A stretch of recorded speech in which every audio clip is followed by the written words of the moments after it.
still more. For so says the brag of McBragg.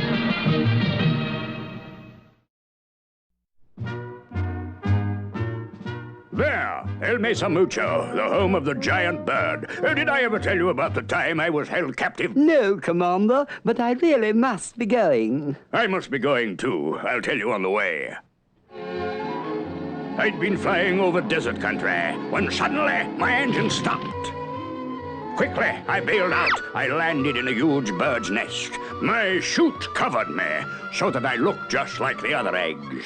Just then, the mother bird arrived and settled on the nest until we hatched.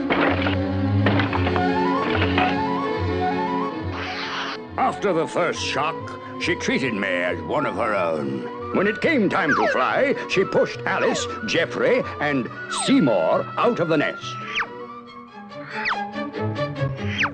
Then it was my turn. Of course, I fell like a stone. Good heavens, Commander, what happened? Oh, Mother caught me.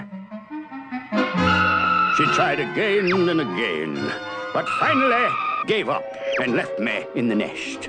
I became her favorite. How did you ever manage to escape? Didn't exactly. Can I give you a lift? No, thanks, Commander. I've got to be... I say, Commander?